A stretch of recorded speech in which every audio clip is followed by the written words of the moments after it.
Burkina Faso et du Niger se sont réunis vendredi 10 juillet à Ouagadougou pour renforcer le cadre juridique de la force unifiée de l'Alliance des États du Sahel. L'objectif est de mieux encadrer le fonctionnement de cette force conjointe dans un contexte marqué par une recrudescence des attaques djihadistes, notamment au Mali. Pour en parler, nous sommes en ligne avec notre correspondant à Ouagadougou, Édouard Samboé. Édouard, bonjour. Édouard, vous nous recevez? Bonsoir, bonjour. Bonjour Édouard. Alors Édouard, parlez-nous de cette réunion.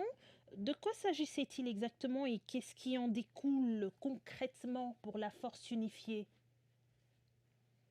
Vous vous rappelez qu'il y a de cela quelques mois, les États de l'Alliance du Sahel avaient mis en place la force unifiée qui était composée de trois branches, la force aérienne, la force mobile et la force terrestre, pour permettre de lutter contre les bandes armées qui écument les trois pays.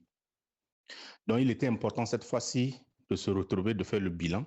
Et c'est dans cet objectif que ces états-majors se sont retrouvés pour essayer de réfléchir. C'est d'abord un bilan éclair, essayer de voir ce qui a marché, ce qui n'a pas marché, mais surtout au regard de l'évolution des conflits, avec la nouvelle donne aujourd'hui. Il faut rappeler qu'à l'époque, quand on lançait la force, la nature du conflit n'était pas à telle envergure avec l'implication de certaines puissances qui soutiennent le combat sur le terrain, mais aussi la nature sophistique de l'arsenal qui est utilisé sur le terrain d'opération et surtout les moyens et les budgets améliorés qui sont mis en place pour soutenir les armées nationales. Donc, il était aussi important de revoir le budget qui a été alloué, réajuster le budget, essayer de voir le haut commandement, essayer de réadapter. Vous vous rappelez que même dans la mise en œuvre de cette flotte opérationnelle, on a constaté la mort d'un des figures de proue maliennes. Je parle du général Maïga qui n'était plus. Et donc, il était important de réfléchir pour savoir qui il fallait mettre à quelle place et quels étaient en fait les nouveaux enjeux, effectivement, pour les nouvelles années à venir, pour amener la paix dans l'Alliance du Sahel. Et les ministres évoquent un renforcement du cadre légal de cette force. Concrètement, qu'est-ce que ce nouveau texte va changer sur le terrain pour les soldats des trois pays, Édouard? Absolument. Et il faut rappeler que quand la force conjointe unifiée a été mise en place, il n'était pas totalement défini dans un cercle un peu plus large comment il fallait que cette force se fasse sur le plan juridique. Et je pense que vous avez que tous les États ont exprimé le besoin de faire une force unique avec un haut commandement unique, avec un seul ministre de la Défense. Donc, pour le faire, il faut avoir un cadre, un arsenal juridique qui va encadrer comment se fera le recrutement, comment se fera la formation, comment se fera la logistique et sur quel territoire doivent abriter. Est-ce qu'il s'agit de couper la zone des trois frontières qui occupe les trois pays pour faire la base générale? Est-ce qu'il s'agit de loger les états généraux dans les capitales des pays? Est-ce qu'il faut faire ça dans les zones où il y a les conflits actuellement, comme au nord du Mali, à l'extrême est du Burkina Faso, ou bien au nord-est du Niger, c'est-à-dire là où il y a l'épicentre des grands combats aujourd'hui? Donc, c'est ça qu'il s'agit de voir, ou bien de façon rotative pour essayer de voir comment cela doit se faire. Et en cas, par exemple, de perte des hommes, comment va se faire l'indemnisation des victimes, la prise en charge des familles, puisque jusqu'ici, il faut noter que la prise en charge des familles, c'est fait sur le plan national, c'est chaque pays qui s'en charge, et également essayer de voir quelle doit être l'idéologie qui doit sous-tendre, parce qu'il s'agit de préparer les générations futures, préparer les petits-enfants, les jeunes, à avoir l'esprit guerrier, à se préparer pour le combat et pouvoir être en voie au front. Quelle doit être la stratégie doit être en place sur le plan idéologique et quelle doit être la propagande qui doit accompagner pour inviter les populations à adhérer à la cause. Voilà, entre autres, ce qui est sur la table du débat aujourd'hui sur le plan juridique et avec des experts juridiques, des juristes qui viennent des trois pays, réfléchir sur les tenants et les aboutissants.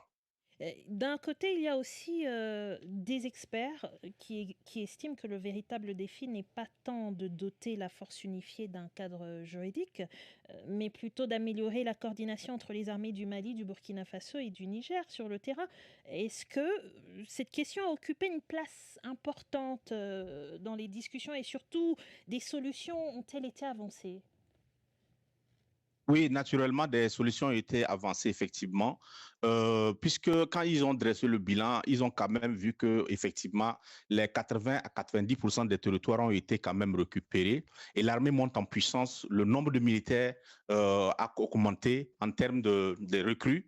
Également, la logistique a été renforcée avec l'entrée en scène des arsenaux aériens qui participent à pilonner les positions de l'ennemi, effectivement. Et au-delà de ça, ils ont dit effectivement que sur le plan opérationnel, beaucoup de choses sont faites. Mais comme c'est pour aller dans l'avenir, puisqu'ils voudraient disposer pour l'avenir, il faut avoir des cadres juridiques clairs qui définissent qui, comment les choses vont se faire. Et ça, c'est l'aspect juridique qui va accompagner l'aspect opérationnel sur le terrain.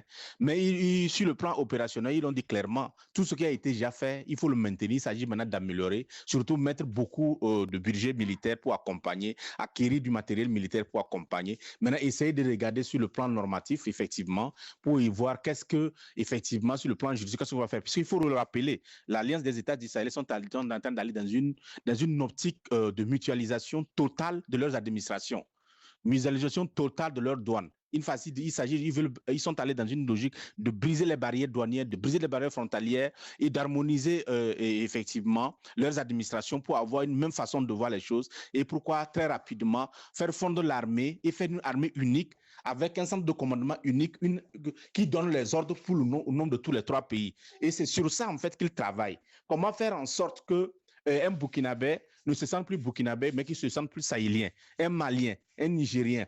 Vous savez qu'avec l'adoption de l'hymne national de l'Alliance confédérée, effectivement, et la mise en place des idéaux, des slogans qui les permettent de se mettre ensemble, maintenant, il s'agit de réfléchir comment faire pour surpasser en fait ces frontières héritées de la colonisation pour créer un État unique dans le sens confédéré du terme, mais permettre surtout à ce que les citoyens ne se sentent plus nigériens, maliens, mais qui se sentent haïtiens, effectivement. Et c'est à partir de là que les ressources seront partagées, que le butin de guerre sera partagé, effectivement, que la liberté doit être jouie de façon partagée.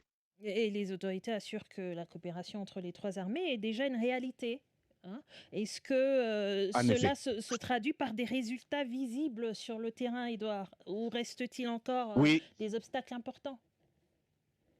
et effectivement, beaucoup de choses sont faites sur le plan de l'unification de l'armée. Vous vous rappelez par exemple la libération de Kidal et tout dernièrement la libération de la zone d'Anifis a montré que les trois armées ont participé. Mais cette fois-ci, on ne dit plus les trois armées, c'est des militaires, des contingents haïtiens qui ont participé. Et on trouve que c'est des militaires de trois pays qui participent. On voit par exemple à ce que les arsenaux aériens qui quittent d'un pays à un autre pour aller bombarder un autre pays quand il y a par exemple la présence des bandes armées extrémistes qui prouvent effectivement que voilà, ils travaillent ensemble.